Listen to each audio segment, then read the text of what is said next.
Pessoal, eu já gostaria de começar o vídeo lembrando da importância da sua inscrição aqui no canal do Professor Leonardo. Caso você ainda não seja inscrito, se inscreva no canal, ative as notificações, deixe o seu like, o seu dislike e principalmente o seu comentário. Porque o seu comentário ele é a engrenagem principal dessa máquina de reflexão que o canal do Professor Leonardo tem se tornado. E também compartilhe esse vídeo para aumentar, fortalecer assim a nossa corrente.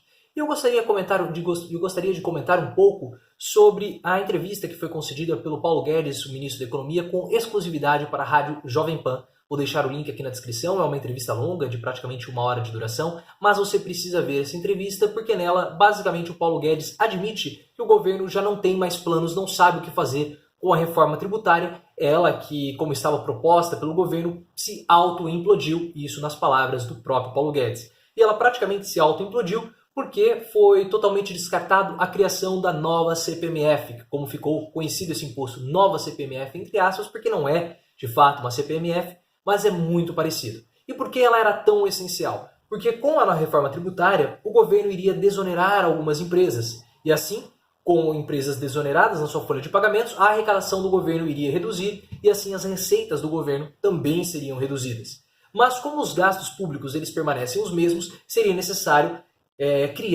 seria necessária a criação de um novo imposto para manter as receitas governamentais nos níveis anteriores, e esse imposto que estava sendo pensado era uma nova CPMF, podemos dizer assim.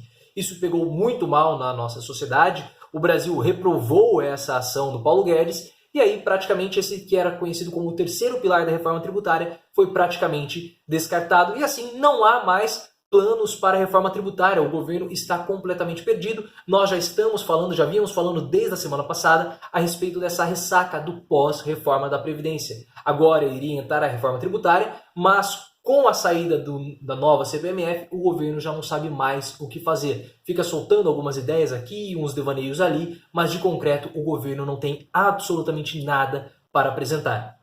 Porque saiu agora o Marco Sintra, que era o responsável, que estava articulando, que estava pensando na reforma tributária.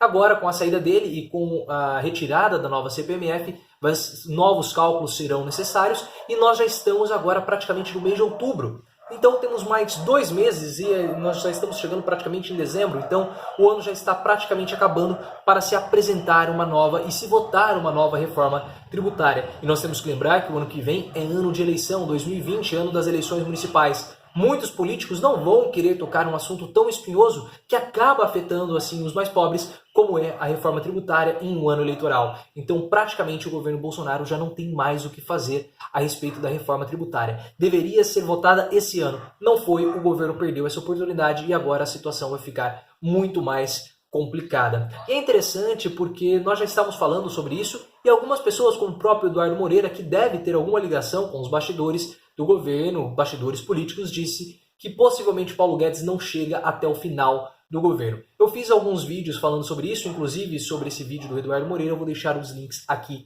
na descrição. E é interessante porque nessa entrevista com a Jovem Pan, 2 pontos me saltaram muito aos olhos, além dessa fala do Paulo Guedes, que a proposta da reforma tributária, ela praticamente se auto-implodiu.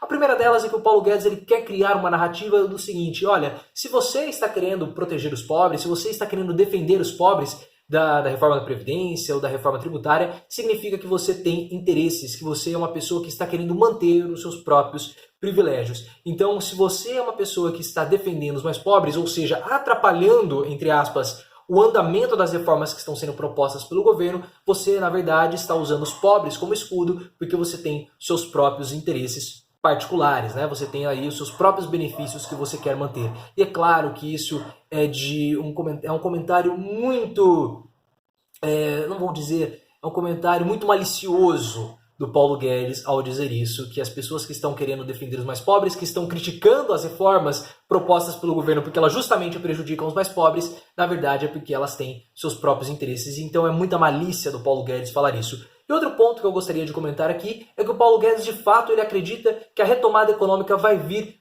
puxada pela iniciativa privada. Só que, Paulo Guedes, você sabe que isso não vai acontecer. ainda mais com um governo que quer penalizar os mais pobres, não vai dar aumento real no salário mínimo, não está retirando direitos das pessoas, e aí o que acontece? Um ambiente inseguro, um ambiente de arroxo salarial, as pessoas não vão comprar, isso acaba enxugando ainda mais o mercado consumidor. E sem ter clientes, as empresas não vão investir, porque as empresas elas investem quando elas têm perspectiva de ter um retorno sobre aquele investimento. E o retorno sobre o investimento ele vem na forma de venda de produtos. Então, se a população está com um salário menor, se a população está com um salário mais achatado, ela simplesmente não vai comprar e essa retomada da economia por parte da iniciativa privada não vai ocorrer. E nós fizemos um vídeo aqui, um vídeo recente, falando sobre isso também, falando que a redução dos gastos públicos não melhora a economia. Na verdade, o que nós precisamos fazer agora nesse ambiente de capitalismo financeiro, nesse ambiente do capitalismo improdutivo, do capital improdutivo, o que precisa ser feito é a iniciativa pública, podemos dizer assim, o governo, a União, ela que tem que investir, ele que tem que investir para puxar a economia, porque pela via privada isso não vai ocorrer. Eu vou deixar esses vídeos aqui na descrição, vejam porque eles são muito importantes para a nossa reflexão e para o nosso desenvolvimento intelectual a respeito desse assunto. Se você gostou, deixe seu like, deixe seu comentário, você viu a importância do seu comentário, eu expliquei no começo do vídeo, e também me siga no Twitter, @profleoficial.